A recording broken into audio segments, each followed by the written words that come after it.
Hey guys, I'm Ethan, your New York-based organization development coach. But look, just for purposes of today's video, just consider me a lifetime Dallas Cowboys fan. Yes, I am based in New York City, but I've been a fan my whole life, ever since I was about 7 years old. So today's video is for instructional purposes. How do you take what's currently happening in the Dallas Cowboys franchise and apply to the extent that we can those lessons learned into your organization? And hopefully there's some relevant takeaways that you, your ownership, your leadership team, excuse me, can apply as far as best practices, what to do to build a world-class organization. So let's start with a primer on the Dallas Cowboys, is going back to the last 20 or so years.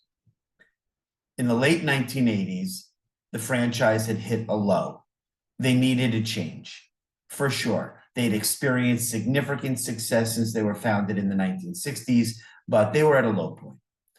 And at that point, a gas and oil man by the name of Jerry Jones purchased the franchise, put up 75 million of his own money. He reached out to the state of Texas for the other 75 million, and together 150 million back in 1989 enabled him to purchase my beloved Dallas Cowboys.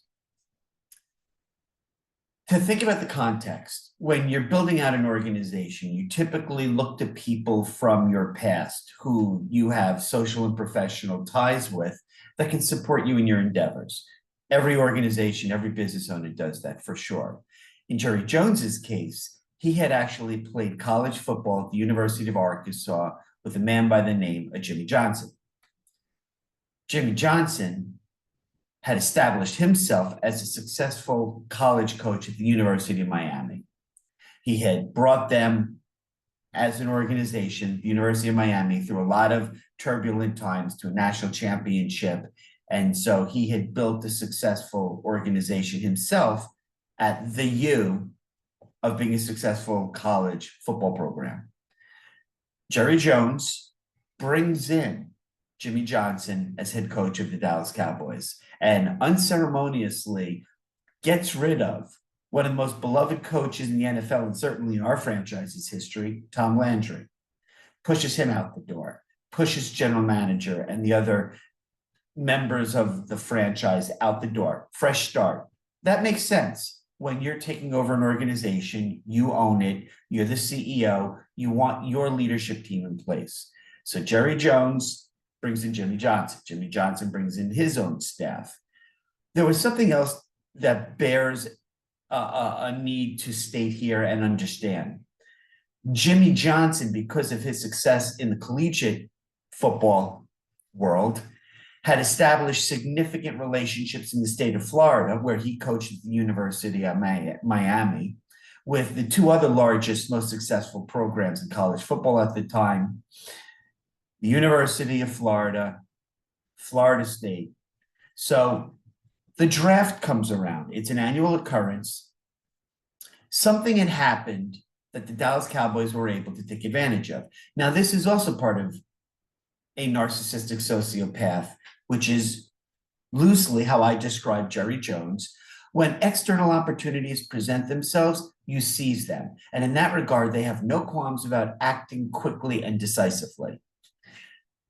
Another franchise, the Minnesota Vikings, felt that they were one player away from a franchise, from a championship. That would have been the first time that they were in a position to go to the Super Bowl since the 1970s, when they went to and lost 4 Super Bowls. They identified a player on the Dallas Cowboys by the name of Herschel Walker. He was a transcendental running back. He was a star at his position. He was a star in the league. The Minnesota Vikings said, we're all in. They pushed their chips across the table and traded the Dallas Cowboys to receive Herschel Walker. So Herschel Walker went to the Minnesota Vikings, and in return, the Minnesota Vikings gave up all of their draft picks, which are invaluable assets. They gave them over to the Dallas Cowboys in the hopes that the Vikings could ride Herschel Walker's legs to a Super Bowl. Never materialized. But the Dallas Cowboys were given an arsenal of draft picks. Now, Jerry Jones owner who, as a narcissistic sociopath, felt he alone could fix this troubled, storied franchise called the Dallas Cowboys. He anointed himself general manager, which is responsible for making all the business decisions around an organization. So as owner, and now as GM, with Jimmy Johnson at the helm as head coach, they go into the draft and they're able to leverage those draft picks, their own, because they had performed so horribly that in football, when you perform horribly, that means your horrible record, where they were 1-15 in 1989, that moved them up to the top of the draft selection process. So they had access every round of the draft, the NFL draft, to pick the highest player rated. So Dallas Cowboys, Jimmy Johnson, head coach, Jerry Jones, owner, go into the draft, and Jimmy Johnson just stockpiles a whole bunch of picks of the best players in the country who he knew intimately through his time coaching at the University of Miami. They gather all these draft picks. Jimmy Johnson and his staff put together a successful team who in 1992, 1993, they win the Super Bowl. 1994, they go to the NFC Championship game and have a really, really horrible start to that game, but almost win against the 49ers. And then the following year, in 1995, after Jimmy Johnson was pushed out by Jerry Jones, and I'll get to that in a minute, they still win a Super Bowl with Barry Switzer, who they brought in. Jerry Jones brought him in to replace Jimmy Johnson, who he also knew, Barry Switzer, when he was coaching at the University of Oklahoma. So here's the deal. A narcissistic sociopath cannot stand, they cannot stand any situation unless they're not recognized as a genius, as somebody who's responsible for the success of organization. They have a very difficult time sharing the proverbial spotlight. And that's what happened as they went to and won their first 2 Super Bowls. They had built this amazing roster of talent, deep talent, people like Troy Aikman and Emmitt Smith and Michael Irvin, and the list continues. Their roster was loaded with talent because of Jimmy Johnson's ability to leverage his experience and relationships in the college ranks as the head coach. Jerry Jones could not stand the fact that Jimmy Johnson was getting the spotlight. There's only room for a narcissistic sociopath for one person to get all the accolades and the acknowledgement of their genius. Why shouldn't it be Jerry Jones? He was the owner. He took over the franchise, right? He anointed himself general manager. In that role, he was obviously smart enough to bring Jimmy Johnson in. Forget about the fact that Jimmy Johnson had brought in his own coaching staff. He knew the players. He had the relationships with the college scouts. He had developed his own network. So Jerry Jones pushes Jimmy Johnson out. That's it. From 1995 to what's now the 2024 season, so going on 28 years of postseason failure, Jerry Jones has driven this team into the abyss. And it won't get any better. Why? Because you look at who's currently in place in that organization, that franchise, to take over the helm, to take over leadership. It's a structure of ownership, and most family businesses fall prey of this, of basically narcissistic sociopaths, but they've brought in an element of nepotism. So Jerry Jones has his son, Stephen Jones, as vice president of football operations. He has his daughter responsible for other aspects of running the business. So Will McClay is the head of college recruiting. Will McClay is the one who's tasked every year with bringing in college players. He has a relatively stable position. He was perceived to be an expert in assessing talent. He built his own team of college recruiting people. But Will McClay, his responsibility in drafting talented players is even now starting to be questioned, because in the last few draft cycles, the Dallas Cowboys, who look to the draft, and I'll explain why, as the primary source of bringing in new talent acquisition, it's been flawed. There have been some really, really serious issues with them drafting talent. So Jerry Jones, in his mind of the sociopathic, the narcissistic sociopath cannot envision a world in which he makes a mistake. And when he does make a mistake, he's very rarely willing to own up to it. So what are some of his mistakes? Because the Dallas Cowboys don't typically look to bring in free agents, players from other teams who have been successful, and sign them to the Dallas Cowboys roster. As I mentioned, they go through the draft. So Jerry Jones, as owner and GM, has final say in all the players Will McClay brings in, right? He gives them that initial rookie contract. So whenever that rookie's 4 or 5 year contract, depending on what position they're drafted in, when that's over, you have a decision as a team whether you want to re-sign them. The Dallas Cowboys are notorious for re-signing players who are marginal talent. They re-sign them for ridiculously high contracts. Why? Because all that is a manifestation or proof that Jerry Jones is a genius in bringing talent in, even when he's not.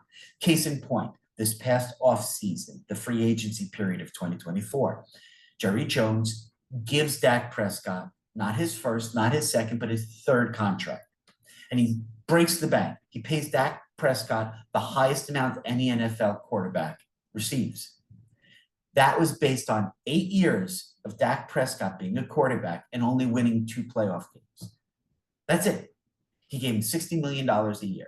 And when you have a salary cap, imagine in your organization bringing talent in, you have a finite amount that you can pay the total of your workforce. When you start paying certain players a ridiculously top 5 at their position salary, that creates less of a monetary pool for you to allocate to your other employees. And that's the case with the Dallas Cowboys. Jerry Jones re-signs his players time and time and time again to these ridiculous contracts that aren't matched to their on-the-field performance, because that's a way for him to validate his intelligence, his genius at spotting them in the first place and drafting them, because clearly he can see what nobody else can see, right?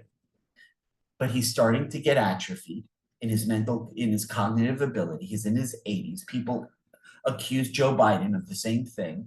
So now all of his decisions or poor decisions are being exponentially increased in magnitude of impact on the organization's poor performance. So they re-sign Dak Prescott. They re-sign a wide receiver by the name of CeeDee Lamb. They pay him top 5 money. Meanwhile, if you look up and down the roster, these players, where's the talent? And so, yes, they were hit with a fairly large number of injuries, but the team is still now 3-7. Their season is done. They have 10 more games. They're a laughing stock. So what's left? What's left when you've created a culture in which you reward loyalty, nepotism, you are unwilling to address your organization's failures, you have a lame duck head coach by the name of Mike McCarthy. Everything in this organization right now is so dysfunctional because, as they say in the mafia, the fish rots from the head. The organization's success was partially due to Jerry Jones, but the genius of spotting somebody in the college ranks, his friend, who was willing to come into the organization, Jimmy Johnson, and transform that, not being able to give that gentleman the spotlight. Jimmy Johnson could have spent his whole career coaching the Dallas Cowboys and literally become that version of Tom Landry. But there's only room in the room for one person when they're in a position of authority and they're a narcissistic sociopath. They have to have complete control. They have to have all the accolades. They have to have all the recognition. And, well, they also get the blame. And so in your organization, as I take off my cap of Dallas Cowboys lifetime fan, who's not a fan now any longer, clearly I've moved away from that. I've learned my lesson. What can you apply as far as lessons learned into your organization? What are the takeaways? Well, first of all, nobody knows everything. And just because you own, as a business owner, your business, doesn't mean that you are in a capable position to make decisions. It's the employees who you bring in and the talent you bring in who, if you hire the best and bring them in and give them all the tools they need to succeed, then get out of the way. Get out of their way and let the magic happen. That's predicated on a notion of giving over control. There's no such thing as hoarding power in an organization that thrives on its employees, because you've given them the autonomy. You've given them the tools, the resources, the decision-making. You've put them in a position to succeed and achieve lasting success. So if you think about that model moving forward as either a business owner, an entrepreneur, a senior executive on your leadership team, understand this: your employees are closest to the work they have to perform. Let them do it. Understand that there's always an opportunity for you to derive maximum benefit from learning and growing and taking on the mindset, Carol Dweck's growth mindset of being a lifetime learner, and learn from other people. So that's it. Sorry that this may seem to some of you like a diatribe or a venting session. It is partially cathartic, but there's a deeper purpose in this. Every organization has, through its behaviors, exhibited practices that you can learn from. So look everywhere as a business owner, an entrepreneur, a senior executive, on other organizations who are doing great things to build great cultures, and stay away from those practices and behaviors that others have already gone down the road with that are doomed to failure, such as my beloved or one-time beloved Dallas Cowboys. So I hope you found this video to be a little bit enjoyable and interesting and maybe thought-provoking. There are over 420 other videos on my YouTube channel. So start out by smashing that subscribe button. Please subscribe to my channel. It helps me get the message out. I'm building great organizations. Like the video. If you're feeling certain way about this or other videos you watch on my channel, please send me a comment. I want to create a community here at the Chazen Group on this YouTube channel where there's interaction about building amazing workplace cultures. Thanks, and have a great day.